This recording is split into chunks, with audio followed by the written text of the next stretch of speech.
Plus One Forward, the podcast powered by the apocalypse, where we talk about tabletop role-playing games using and inspired by the Oh my god, Rich! Don't you know the first thing about pirate broadcasts? No, what? If we tell them we're intentionally taking over, then we're going to get found out. Like, I think this is a felony in the US. I don't know about Canada, but definitely in the US. Well, I think you're in the US, so this could be quite dangerous. All right. So, hi, I'm Rich, and welcome to the Gauntlet Podcast. And I have on my co-host from the Plus One Forward podcast, Rach. How you doing, Rach? I'm doing quite well. Right now, as of this recording, I am in Morristown, New Jersey for Metatopia. Nice. That is so exciting. And then we have on a very special guest, a good buddy of mine. He comes from the Madlands. He is the one and only Mad J Brown. How you doing, Mad J? I'm pretty good. How are you doing, Rich? Oh, fantastic having you on. I'm just so excited to have you on the Gauntlet podcast. And you ran stuff at GauntletCon, so here you are. GauntletCon was fun. I enjoy GauntletCon every year. Fantastic. Well, each month we look back at the games that are played by Gauntlet folks, and we are going to talk about games played in October of 2019, which is when we just had our GauntletCon 2019. I'll kick it off. Off Gauntlet, I ran Hit the Streets, Lady Blackbird. Both of those were for Kickstarter backers. Demigods PBTA for my home group. We finished up that series. It was 7 sessions. Zombie World, I ran it like crazy. Die the RPG. Tales from the Loop, which is a new series that I'm running for my wife and son. And Dream Apart. Tales from the Loop, Mad J, Rach, really, it's like it's set in the 80s, right? And my son's 14. He just turned 14 like last week. And so 2/3 of the game is role-playing, and 1/3 of the game is my wife or I saying a thing that exists and him saying, wait, what is that? And us educating him on things from the 80s. It's pretty great. That is awesome. Oh my gosh. What setting are you using for that? Are you basing it off of your own childhood, Rich? Yep. Yep. I mean, ostensibly, it's in a made-up Midwestern town, but it's so East Tennessee that it's kind of sad.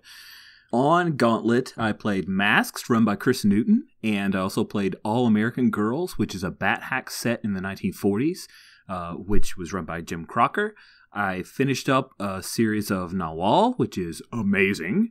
Ran my weird hack Super Juvie, which was a Monster Hearts with superheroes, which is not awesome, but that's my fault, not the players, because the players were really cool. And then the last thing that I ran for the Gauntlet in October was Star Wars Witch Squadron, which was a Star Wars-y version of Night Witches, which went much, much better than Super Juvie. At GauntletCon, I played Bethany's Unincorporated, which you can find on Itch.io. Beam Swords and Bazookas, which is a indie-flavored mecha game. Pretty cool.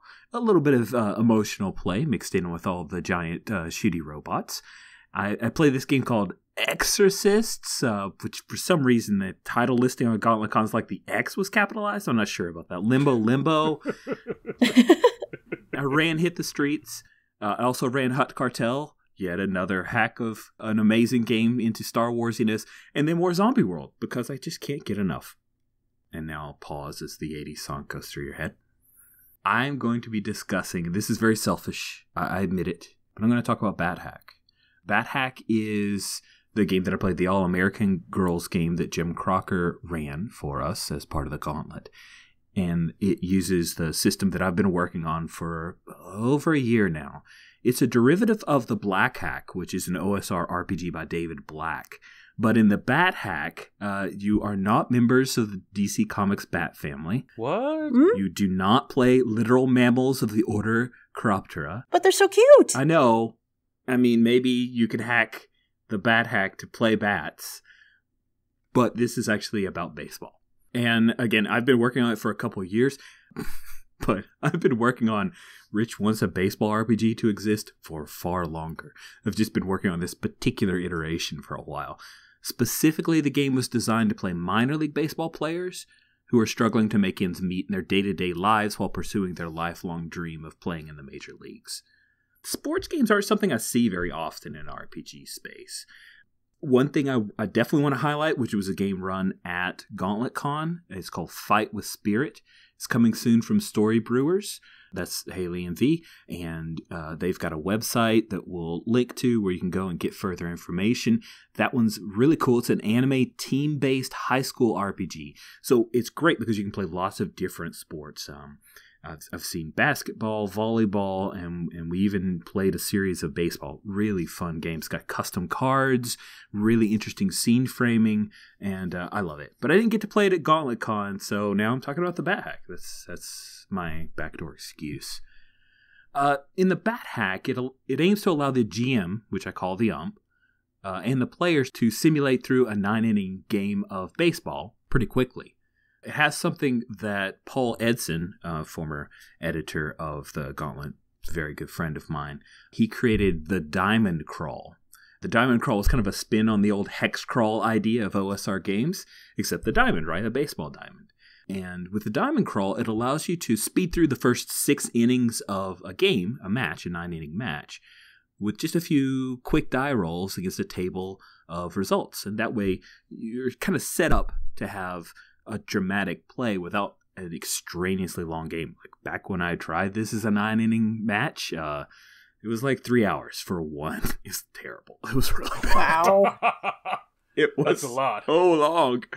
Wow, that's a lot. Yeah, it is. But with Getting flashbacks to 4E. with the Diamond Crawl, you really do. Like it's literally just a couple of die rolls, table result, maybe one pocket die roll within that if you have like a highlight opportunity, but you speed through, you already have some runs and hits that you fill into the game to know where the score is once you hit 7th inning.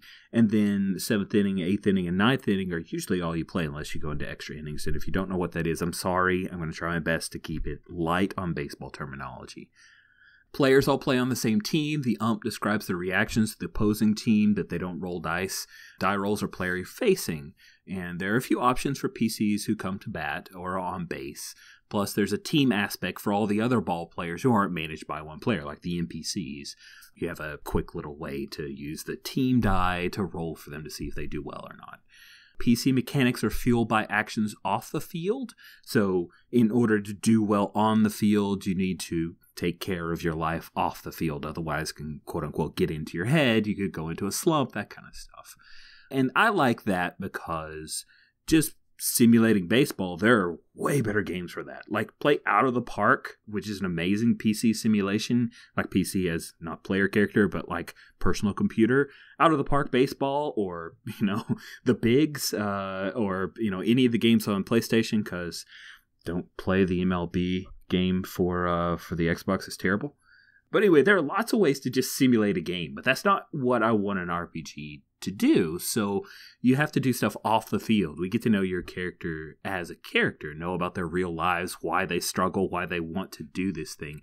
To me, it's a little bit like the baseball version of Fame. Right. It's the idea of what are you willing to sacrifice to get to this dream. So the hopeful mix of the game is 60% baseball, on the field stuff, 40% off the field. Recently, I've noticed the mix is probably more like 75-25, so some tweaking can happen.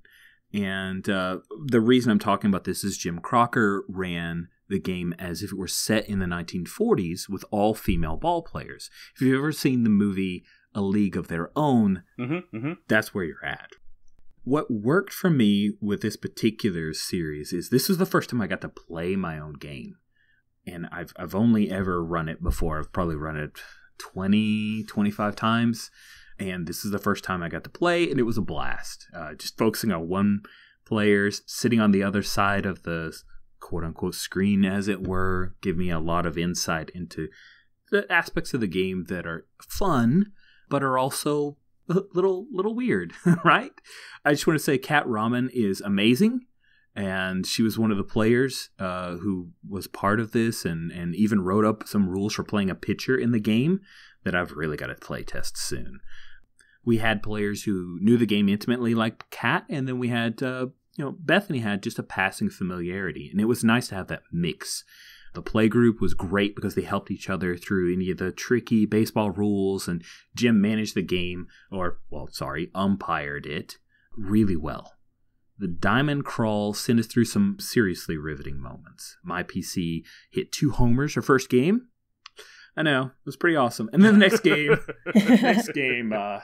she had the sombrero. She could not buy a hit and struck out 3 times. And it was all dire results and player choices. And that made me feel great. Like, this is really working. It's doing what I want.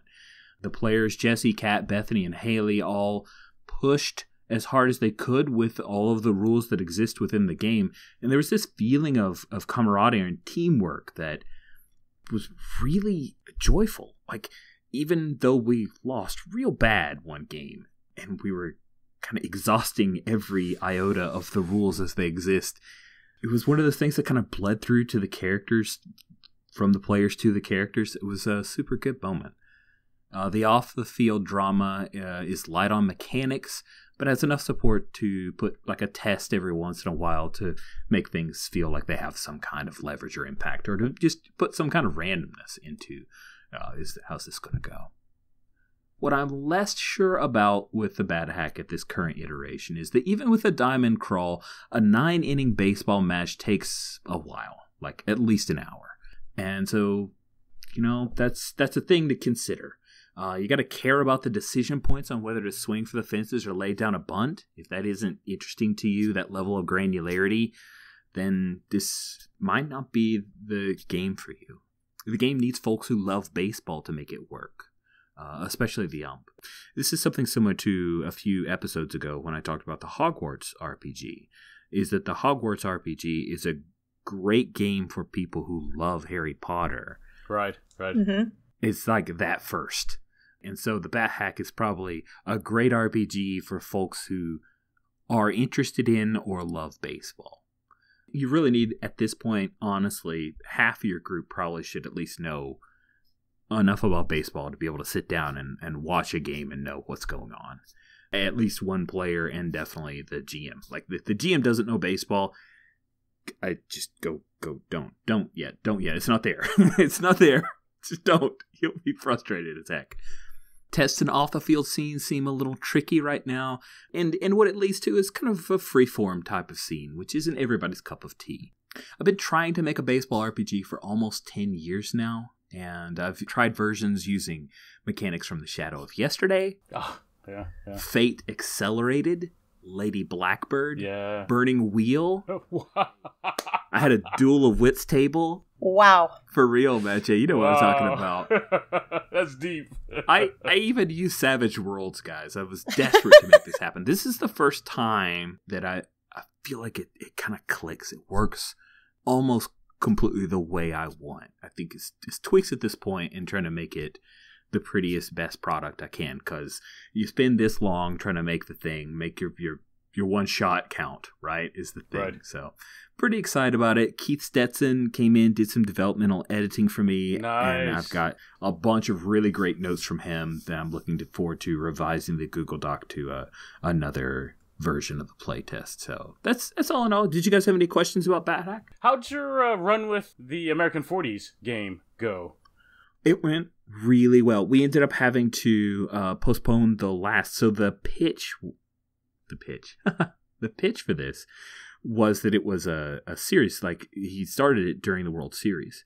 And so we had a several game series against the Debs. So it was the Gauntlet City Gals against the Detroit Debs. And so we had a little bit of traveling to Detroit and what we'll be doing there. And there was one player who was a non-player character on the Debs team who, in the last series that Jim ran, was played by Barry, a staunch member of the Gauntlet at the time. And that person's an NPC now playing for the opposite team. And so there was a really cool rivalry going on there. And we tromped them in the first game. The second game, we got demolished, and it was heartbreaking. And the third game, we came back, and it was one of those literally won it in the bottom of the ninth. It was just edge of your seat. And I'm like, I can't believe my game did this. This is fucking awesome, you know? That's awesome. Yeah, it was. It was one of those, like, I didn't go to sleep for 2 hours after it, just thinking about, like, yeah, baby, yeah. So, yeah, it went really well. Jim was amazing. I love the way he works in aspects of history. I get nervous, like, I get hives when I play history games because I'm going to do it wrong, but he was he was amazing on. So it was really, really fun. For our listeners who want to get their hands on this game, where do you think BatHack is in terms of the development cycle? So the current version iteration that we were playing with is playable. It's fully playable. And if you want, just hit me up. You can find me ORKLORD on Twitter, or just hit me up with a comment here on the particular show, and I'll share that document with you. I feel like it's a playable game that, as long as you know some baseball, you can make it go.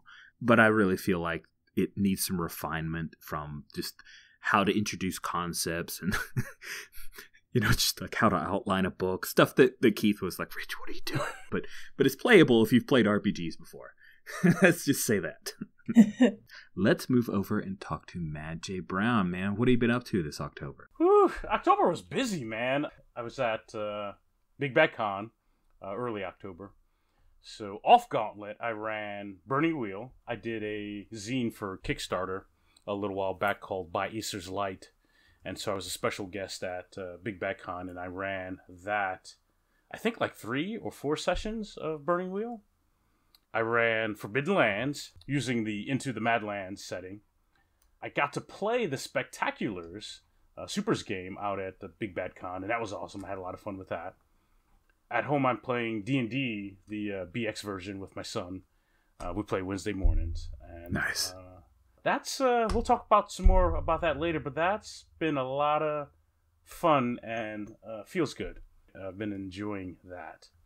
For the Gauntlet, I ran at Gauntlet Con 2019, I ran The Exorcist, which is my X-Men Apocalypse World hack. That was the first time I've ran it. I've ran it twice off Gauntlet in real life, and so I think that's something I'll probably continue messing around with. And developing. I'm kind of hooked at this point. Based on the strategically placed X, is it based off of like 90s X-Men? I have that in my head, yeah. So I'm caught because Hickman just got finished doing a run on the X-Men, House of X and Powers of X. Mm-hmm. And that, I think I talked earlier in a podcast I have, are the X-Men still relevant? And after that 12-issue run, I'd have to say unequivocally, Hickman made them relevant still today. So when I initially started this hack, I was thinking 90s X-Men. Now I'm conflicted, right? There's some parts of the 90s X-Men that I love, but there's a lot to love about Hickman's new X-Men. Yeah, there is.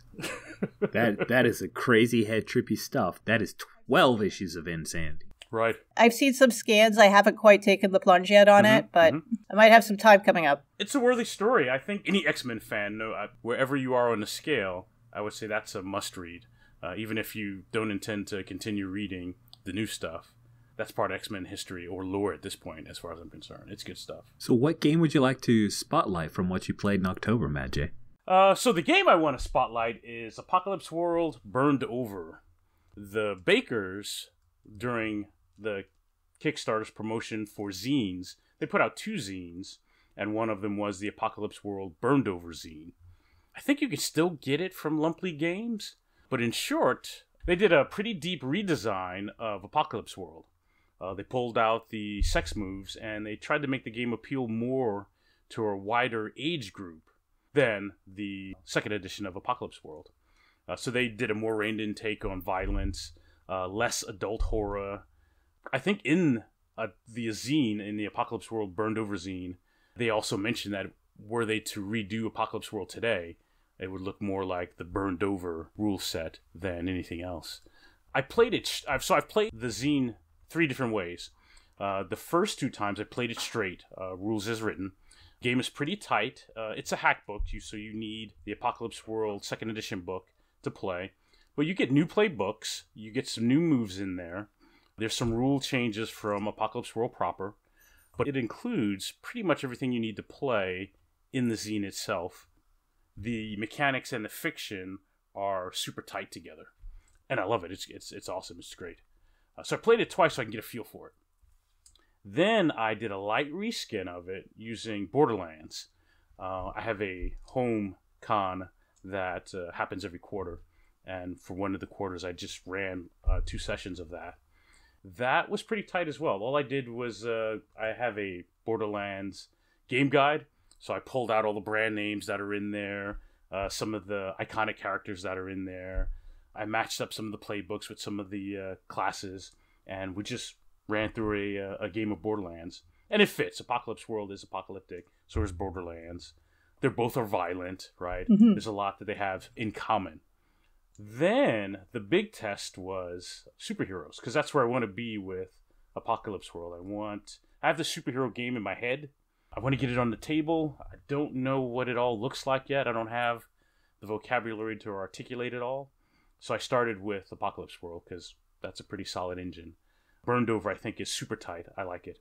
And so I started doing more than the reskin with the Burned Over rule set, and that's where the Exorcist came from. And in there, all I did was take the X-Men characters that I liked, that I thought would be fun to play with, and match them to I think there are 12 playbooks in the zine. Mm-hmm. I added power tags for their different superpowers and abilities. They have a concept in the Burned Over book called Hard Zones. We used Madripoor as one of the hard zones to play in. And again, it has mechanical weight along with the fictional stuff that goes along with it. And I ran it for Gauntlet Con. And I got some feedback from the session I ran that was really good. I ran it live twice and got some more feedback. And I think it's worthwhile developing, pushing it a little further. I don't think I'm at a point where I think it's not going to work out for me. What worked for me? Apocalypse World, I don't even know how long, but it's been around some years now. And I think there are a bunch of other PBTA games that are built on top of the fundamentals that are there. So it's tight. It's really focused. And it's easy, I think, to hack or reskin. Mm-hmm. What I love about the Burned Over version is the use of tags, or at least for me, it seems to be more clear. And they seem to be very versatile, very incredible in how you can use the different tags. I make use of tags in The Exorcist way more than I thought. They solve a lot of problems. I don't have to do moves for powers. Sometimes a tag is enough. And that's what I did. Like Sabretooth, there's more tags than he was moves for the stuff he could do. Question, tags, are they just narrative permission to do a thing, or do they unlock a move that lets you determine if that thing happens or not? Yes, to both. And a third thing. So a tag can open up a vector, right? So gives you permission to do a thing, right? And that's it. A tag can also, sometimes they come with stats. So a lot of the weapons are tags with stats to them. It does this harm, it's messy, it's loud, right? So there are fictional things there. I think Sabretooth's claws were messy, right? So if you use them, you're going to make a mess, right? And you add that into the fiction. Mm-hmm. Some of them allow access to moves now. So I think there's a tag called Devotion, and that, if you have that tag, it allows you to use some of the moves that go along with having a cult or following. Oh, that's really cool. Yeah, so it can do any of those three things. And when I saw that, I thought, that's amazing, right? Because that gives you a lot of flexibility to do some different things, some different scale things. And I fell in love with it. So I think that's beautiful for a Supers game. I played a lot of Champions when I was younger. And I don't want to go back there. But those were some great games. And I want that feeling back. I don't want all that math back. What I'm not sure about is for my Exorcist hack, for my X-Men hack, is can I get the game I want using Apocalypse World? I think Apocalypse World is solid. I don't know if I have the chops to take it that far. And so all I know is to make changes, get it to the table, play it, get some feedback. I'll be doing that a lot over the next few months, and I'll be hanging out on the Gauntlet and the Gauntlet Hangouts running The Exorcist. So. Oh, man. I'm so excited to hear that. Hey, so one of the questions I had when I looked over the Burned Over is that XP has significantly changed. You get circles for rolling with stats and HX, right? That is correct. I think I like that, too. So for all the stats that you have, I think they're the 4. And then HX, which is history. And I think there's one other thing. Whenever you use those stats, you mark that circle. When you mark 3 circles, you mark an experience box, right? And then you clear all those circles. when you have 3 experience, you level up. I think that's beautiful. That means you've got like 3 cycles, 9 shots, and then you level up. But you're having to use a bunch of different things at least 3 times to make that work. And that seemed to work out nice in gameplay. Folks were doing different things to mark off the XP. So I think that incentivizes doing something other than spamming your one thing. That's cool. I was worried about it when I first heard that it was changed because, again, personal bias. Like, I'm not a fan of Urban Shadow's faction marking. Right. And I'm also, again, personal bias. Don't hate me, Matt J. But I'm also not a fan of some of the, the way that you advance in Burning Wheel. Right. You know, people love their use-based advancement system, but the times when I've seen someone going, okay, hold on, let me make this a little more difficult for me so that it's a more difficult challenge so that I can mark my, I don't know, your gray and purple circle, where the hell it's called. But... No, I get that. I think I would... So I run a lot of Burning Wheel one-shots, right? And when I do See, I'm trying to gig him, Rach, just in case, in case that wasn't clear. What I do is I don't even bother with that part in a one-shot. Mm-hmm. I don't try to engage that because that's a lot. And a lot of times, folks are playing for the first time. I think when you've got several Burning Wheel games under your belt, let's say 5 or 6, because it's not that many, something clicks and you're like, hey, if I get one more test or 2 tests, 1 good, 1 failure, or these different levels, right? I get to level up, and I think it ties into the fiction, right? You're looking for that moment where you can force a test and it fits in the fiction. Whether it's I'm intentionally loading this test up because I know I'm going to fail it, but it's going to change the fiction. That is certainly way more work than Apocalypse World, right? Mm-hmm. But the payoff, man, I can't, I have no words, right? The payoff is beautiful. I don't know what else to say. And it's funny because I hate when folks we're talking about TV shows, right? I'm not a big fan of Agents of S.H.I.E.L.D., right? And folks will say, whoa, you got to watch the first 10, right?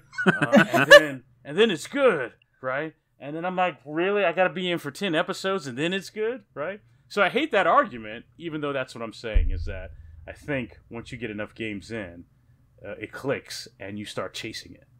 Fair enough. It's a beautiful thing. So you're always waiting for that moment for, this is the exact proper moment where I should be leveling up. I gotta click this box right now. I gotta take it.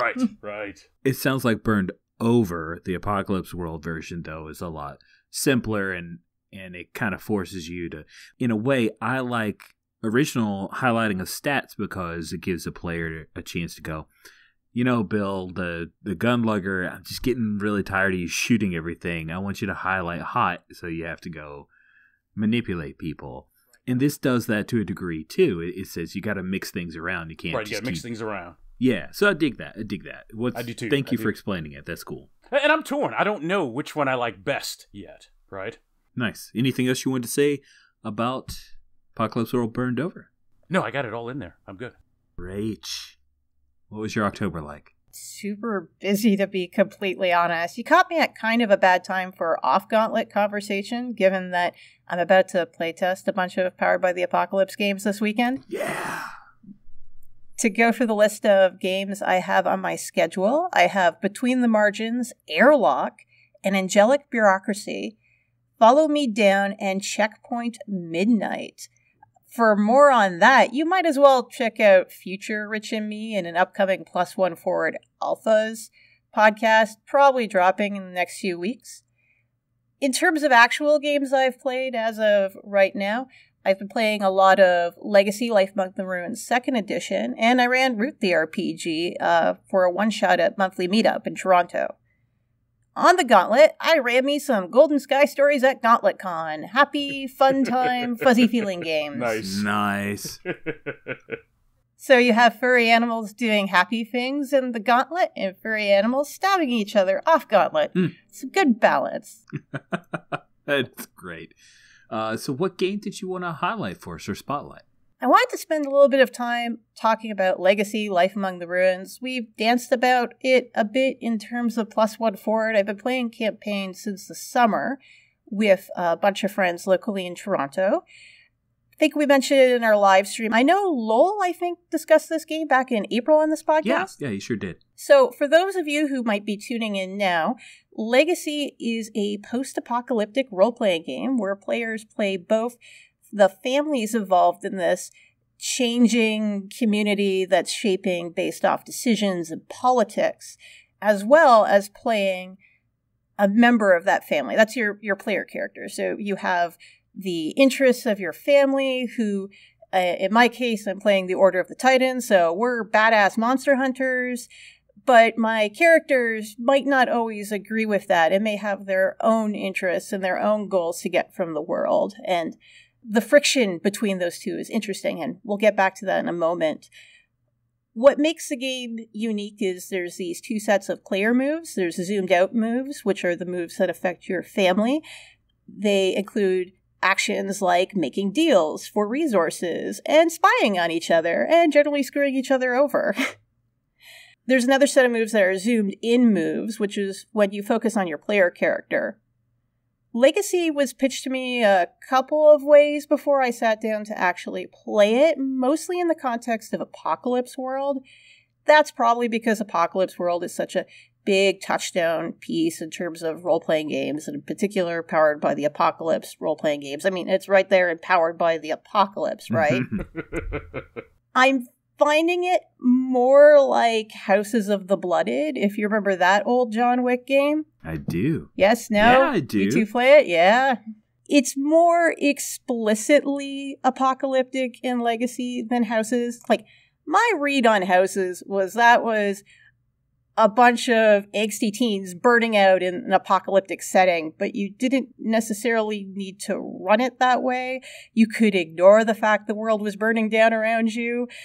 In Legacy, because there's a scramble for resources and power constantly, it really drives home that the status quo is completely gone, and you're building and shaping the status quo as things go along. What's been working for me in terms of Legacy is we've been engaging with the time moves forward or the age churns move. I don't remember the specific wording of it off the top of my head. It's where there's been a big change in society, and oftentimes there's a time skip that goes along, and on a larger scale, your family has to deal with a lot of immediate ramifications about how the world you thought it was is not currently what the world is going to be the next time you sit down to play. The families in our particular game have discovered a vivid, lush landscape that they've never traveled to before, and the changes we've seen in the story really highlight how these families have shifted in the decade, in our case, that's passed.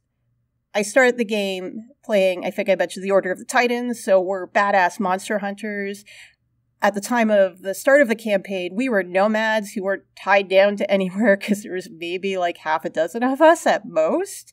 And in the 10 years that have passed, we're now like a settled civilization with culture and rituals and practices. And this all came about from this move forward mechanic where we got to redraw the maps and think about, well, naturally, based off my character's direction, what would happen next? If I had 10 years of playtime, what could possibly happen?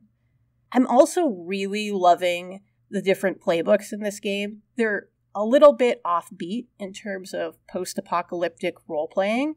I started with the Seeker, who is kind of the geek who is really interested in technology from the ages before that no one's quite sure how to work with or what it's supposed to do. He was the AV geek who was trying to be a monster hunter, but was more interested in finding all these relics from the age gone by and going, well, how do these relate to the monster? I've decided to change my character during this time skip to a Sentinel who is a really tough badass, but they're the defensive warrior type. I am like a wall of steel that people rally behind. And it's been really cool, and it's very different. One of the players in our campaign is Agatha from the podcast Agents Represent, and she's been teasing me about how drastically we can shift our focus in this game. So my first character is sort of the nerd with heavy lore and sway and kind of squishy in the combat department, and I've come around to, no, I'm playing someone with force and steel. I am going to fuck shit up. And she's been teasing me saying, oh, Rach, like, I want to see how you roleplay this. I have never seen you roleplay this. So I'm really excited to sink my teeth into there and see how I can push the mechanics around. What I'm less sure about is there is a lot of information and NPCs and world building that gets developed in this game. There is so much content. We're fortunate that our MC loves bookkeeping. He will sit down at the end of every session and type things out and put it in a binder. So we capture every little idea and every little comment so he can reincorporate it later. If we didn't have that, I think we could get drowned in all of the cool ideas we're making and lose focus, or maybe even forget about really neat ideas that should be reincorporated like a couple sessions down the line for that, oh shoot, I should have been looking over there moment. There's also the fact that this game is very dependent on the group having a lot of trust with each other. There's a lot of sharing of ideas and concepts at the table with a one-shot of where you're playing with a bunch of strangers, or a group that this might be their first campaign. I could see there being a lot of barriers with making that space at the table and feeling comfortable playing with each other's toys, as it were. In conclusion, I'm really excited to see where this game goes. To sum up the direction of our campaign, our player characters in the Second Age are people who have grievances with the decisions of the family back in the First Age. We're playing a bunch of young teenage rebel characters who they're totally going to change society, friends. I mean, it's going to happen. But I'm really interested to see, like, which of these rebellions are ones that are being done in earnest, and which rebellions are the ones that are really just a bunch of schemes and lies hoping to destabilize the status quo. Good times. Question. How many sessions do you get to play that one character before there's an age turn or a churn or whatever it's called? So you get to play your character. It's not really set by sessions, but it's set by the amount of roles you shift in between. So once you shift between the 4 roles, your character is taken out of play. So my Seeker went through 3 roles. The age churned because our MC set it up at the table. He started a session and he said, look, the age is going to churn at the end of the session because it feels right. Now it can churn because you will it to churn, because you can do that by making a great work of humanity, which is you take all your resources and you decide these aren't going to be things my family is going to casually consume. We are going to change what reality is like. So our options were the GM is going to decide how the age churns, or one of the players can decide how the age churns. I think it was about 4 or 5 sessions that we came to that as an ultimatum, just to see how that mechanic works. And we found it paid off very well pacing-wise, and it didn't feel like it was pushing us to end the age too soon. Okay. But you said you guys jumped like 10 years ahead, so you could keep playing that same character if you chose, right? Yeah, I put my character aside because at the end of the age, he started the age as this weirdo outsider kid, and we weren't quite sure why he was with these monster hunters, and we eventually figured that out, and he rose up through the ranks, and now he's a major leader. And I felt that was a good point to end him on, because he ended the last age making this big negotiation with another family to go on a quest to slay this giant, like, monster that's the beginning of all monsters type thing. And that really wasn't where I wanted to open the next age with, so I've put that character aside for now, just waiting for the opportunity for this epic quest to come up again, and then maybe in the next age or so, I'll pull it back and be like, cool, we are going on a giant monster slaying quest. Who wants to make characters who are suited well for this process? Cool. Matt J, did you have any questions? Yeah, how many games are you in already? I think we're about 6 or 7. We did dedicate 2 sessions to world building, right? Because we decided to go all in. Right. That was like, there was a couple beers. We ordered in food. It was a big deal. I ran it at home for my group. Man, I think there were 5 or 6 players, and it's a huge deal, world building, and that game's fascinating. So it is good to hear what someone else's experience is with that game. There's a lot of moving parts and there's a lot of commitment. Right. And that sounds like me saying, oh, you casuals, don't go near this game. I think it's a game, if you're willing to set a little bit of time aside and really invest and push yourself in, you can get a lot out of it. I've really been enjoying our sessions and our characters. And I love seeing everyone else either kicking hornet's nest or trying to hold up the status quo and make sure the world doesn't burn down. It's every session just ends completely unexpectedly in a delightful way. Nice. That sounds cool. Rach, anything else you want to say about Legacy, Life Among the Ruins, 2nd edition? No, I think that sums it all up. All right. Well, let's take a break and get to hear a little promotional spot, and then we will come back with our guest segment. Hello, listeners. We have 2 important pieces of Codex news to share with you. The first is that the hardcover edition of Codex Volume 1 is now available for purchase through Indie Press Revolution.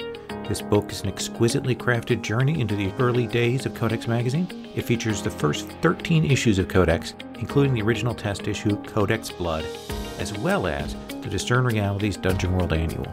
The book features 300 full-color pages, 150 GSM paper, a spot UV cover, and a ribbon bookmark. It's a fantastic collector's item and would make a wonderful holiday gift. The next thing we want to tell you is that November is Catch Up on Codex Month. We're very proud of the Codex magazine. We want as many people as possible to check out all the amazing game material and artwork found inside its pages. With that in mind, anyone who pledges $6 or more to the Gauntlet Patreon in November will get the first 4 PDF issues of Codex Volume 4 as part of their pledge. That's Codex Melancholy, Gold, Childhood, and the newest issue, Void. These are easily 4 of the best issues we have ever produced, and you can get them all for a single pledge in November. And you'll get a new issue of Codex every month so long as your pledge stays active. So please check out the beautiful hardcover Codex Volume 1 book and the Catch Up on Codex Patreon special. We'll have links in the show notes. For our second segment, we would like to give our guest a chance to talk about any gaming-related topic that excites them. However, Rich and Lowell have decided no matter what excites Mad J, he has to talk about the Madlands. Wait, who wrote this script? I'm not saying. That's awesome. I was going to talk about Burning Wheel, but I guess it's Into the you already Madlands. got that. You got that. We did the Burning Wheel. Into the Madlands. I don't even know where to start. Well, it started with a Kickstarter, right? Break Kickstarter came, which was people doing weird Kickstarter projects that are off the wall and unexpected, and then all of a sudden you had one. Which was this thing. So tell us a little bit about it. What was the original pitch? The original pitch is back to Kickstarter. We'll play some old school BXD&D or Forbidden Lands, West Marches style. We'll play with X number of other people who back to Kickstarter. We'll go on expeditions in the Madlands.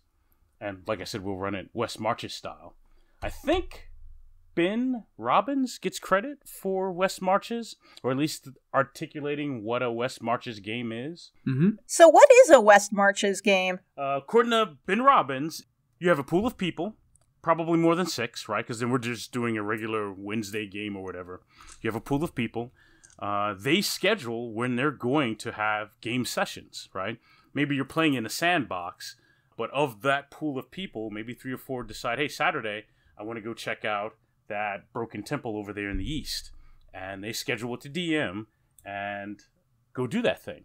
They come back after that session's done. They share some of that information with the rest of the group, the pool of people. Let's say there's 12 people in that pool, and then maybe some of the other games are different groups of folks of that 12 scheduling games to go to different areas of the sandbox and play.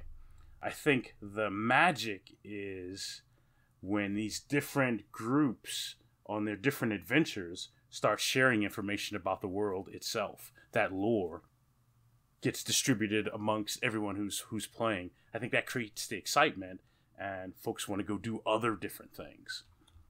That was the idea, and that was what I based the Kickstarter around.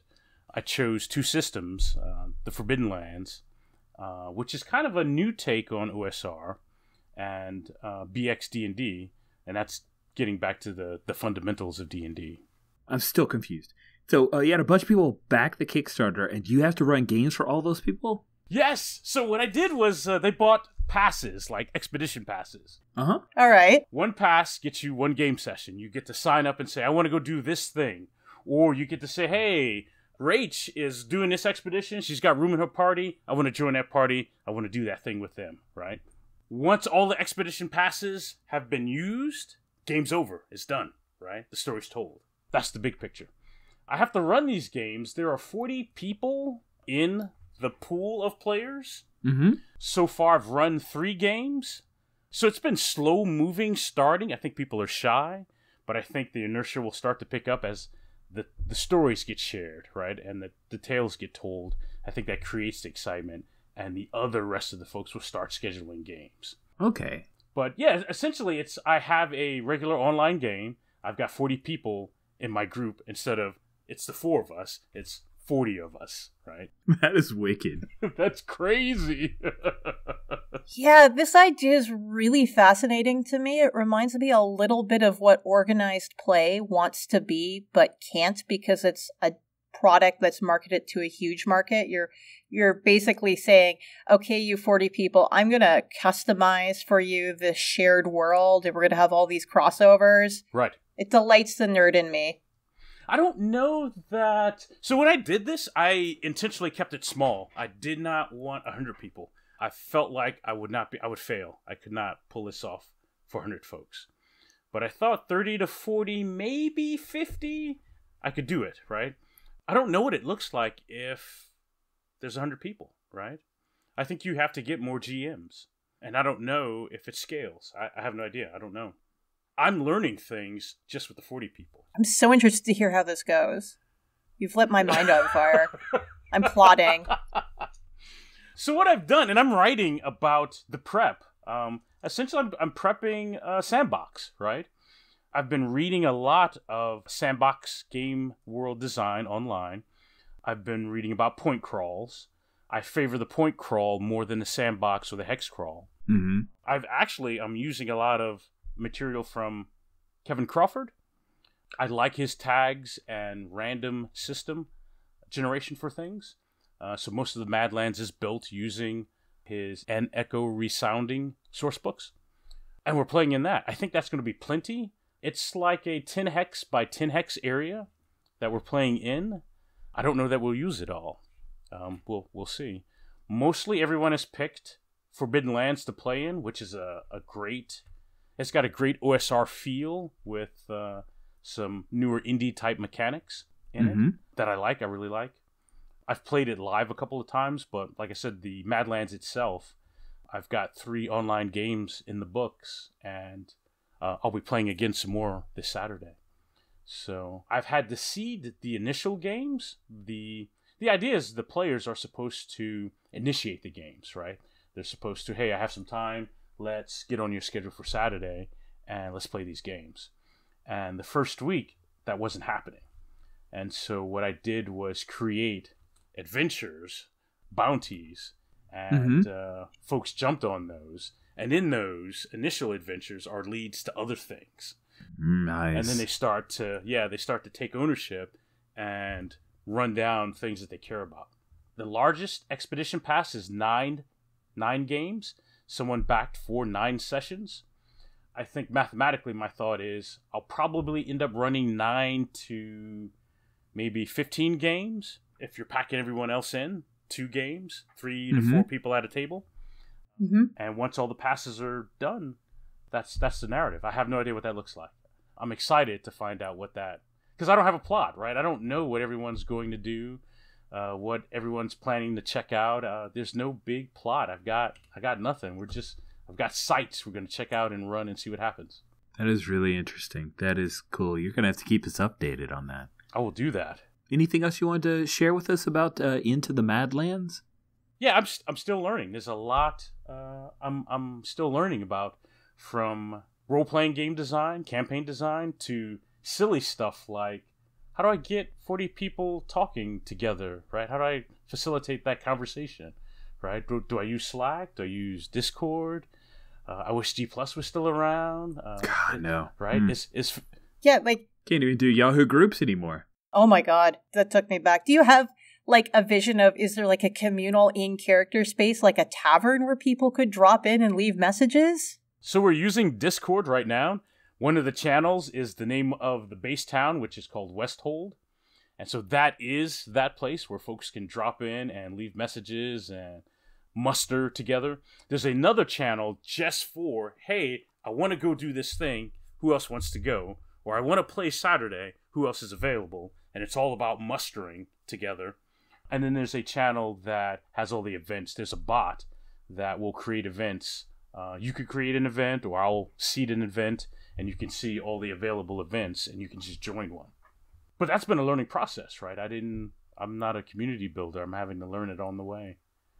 Website stuff, calendars, all that stuff it's been a learning process. It's been fascinating.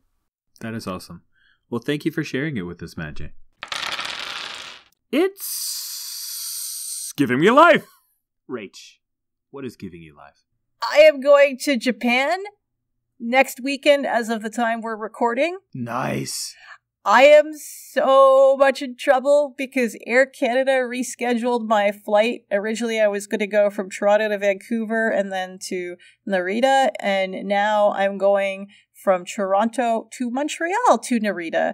And I, too, was just as surprised as you are to know we have direct flights from Montreal to Narita. And that's like 13 hours in a plane, and I'm going to die. Oh, good luck. Good yes, luck. It's good still luck. Yeah, and once you get over the jet lag, I think it'll be awesome. That's so cool. I'm jelly. I gotta send you a postcard, Rich. What are you going to Japan for? I'm going to hang out in Tokyo, so I've got like a laundry list of things I want to do. Nice. I grew up in a family of Disney fans, so got to go check out Disney Sea. Nice. Got to go check out the fan comic scene. I've got a tour booked of the capsule apartment building. Yeah. Because of course I'm going to do that. Just a whole bunch of, and looking at a lot of gardens, because my partner is very much into gardening and trees and horticulture, so we're going to do a lot of that, because in the fall, you have the fall leaves, which are lit up with illuminations, and that's a big deal, so a little bit of everything around Tokyo. Nice. Nice. Matt J, what is giving you life? Surprisingly, it's playing D&D Wednesday mornings with my son. I'm getting way more enjoyment out of that than I expected to. He's excited. He is proactive about making that happen. Wednesday mornings is late start for us for school, so everything starts an hour later. But he gets up his regular time, right? He'll do his breakfast, get his bag and stuff ready, so we can use that extra time just to play some D&D. Nice. We've got like 4 or 5 games in. I've been recording them, putting them on the podcast. And they're hard, right? I run games for adults, and those are easy. The games, just me and him one-on-one, are hard, and I think it's because he doesn't have the RPG history or experience, but he wants to play, and I'm not reading all the cues I'm used to seeing, right? Mm-hmm. I'm having to figure it out. But we're having fun, and it's giving me life, man. It's way more fun than I expected. Nice. Okay, it's like a back-to-back dad thing. During Gauntlet Con, it was just a few days before my son turned 14. He only asked for video game things, so he said, Dad, can I have my birthday present over the weekend so that I can enjoy it, because my birthday's actually on a weekday and I have school and I won't get much time. And I talked to my wife, Carrie, and she said, yeah, that's not a bad idea. We got him kind of a big one, but it's an Oculus Quest, the VR headset. Yeah, nice. The hands-free one, because I didn't want to have to buy a $2,000, $2,500 rig to be able to run a VR headset. So we get the thing, and I'd already had it, and I got it out because I knew it was going to have a bajillion updates, and charged the batteries, and downloaded all the software and the app, and got everything ready to go. So when I handed it over to him, he could just pretty much pick up and play. Right. And he did. And then I went upstairs to run Hut Cartel, which was my Saturday afternoon game. And you can actually see it on the YouTube recording. We're like an hour and a half into the game, and he comes upstairs and opens the door to my office. And he's smiling, but holding an ice pack to his mouth. Oh, no. And I say, but buddy, what happened? And he said, well, Dad, I was playing Super Hot VR, which is not like a weirdly named game because it's a shooting game. Yeah. timing related, kind of like the Matrix. It's weird. But anyway, you use your little hand controllers and you're shooting a gun. He said, I was playing Super Hot VR and I needed to make a shot, so I leaned on a table that wasn't really there. Oh, no! And then I fell and busted my mouth on the couch. Oh, no! I leaned on a table that wasn't there. So, yeah, that gave me some life. Now he's playing Job Simulator. He informed me that he doesn't like office work as much as being a clerk at a store. That is awesome. Yeah. Gotta teach him young. Yeah. He while he was quote unquote recovering, he watched a bunch of YouTube VR. So it's great hearing all of his reports of the VR experiences. That's incredible. He's jamming through. So that's giving me life. If it makes him feel better, let him know that I, too, almost clocked another person once while playing with VR equipment, and I thought they were joking, but I did almost hit him with a handset, so it happens to the best of us. Oh, that's good stuff. Oh, that's Nice. great. Yeah, I love coming downstairs into the living room, and he's seated in an office chair in the middle of like a bunch of space that we've cordoned off for the VR stuff, and he's aping various tasks that the office simulator is given. It's very funny. Like he's filing stuff, and I'm like, this is great. It's great. That's incredible that's a game. Yeah, it's a game. It's great. Well, that brings us to the end of another episode of The Gauntlet. The Gauntlet podcast is part of the Gauntlet community. If you are interested in playing games with us, if you would like to support the podcast, the best way to do it is to give us a good review on iTunes or whatever podcast streamer that you use that allows for reviews. You can also hop on over to our Patreon. With the Patreon, if you back us, you can not only get RSVP priority to the rambunctiously large community of games. We have a calendar of games, hundreds of games, and Mad J is on there running some of his Exorcist stuff for us. I run quite a few things, and there are a bunch of other pro-level GMs who are there at your disposal. A bunch of excellent people. Hundreds of folks who love these kind of games. And you can also get access to Codex, which is our monthly zine. Lots of great goodies for folks who back the Patreon. And that is The Gauntlet. Mad J, for folks who want to hear more of you, of course, we have the Diceology podcast, which I cannot recommend strongly enough. It is so good. There's even an interview with Mike Pondsmith of Cyberpunk. A bunch of other RPG luminaries, and then the most interesting, which is of course your son.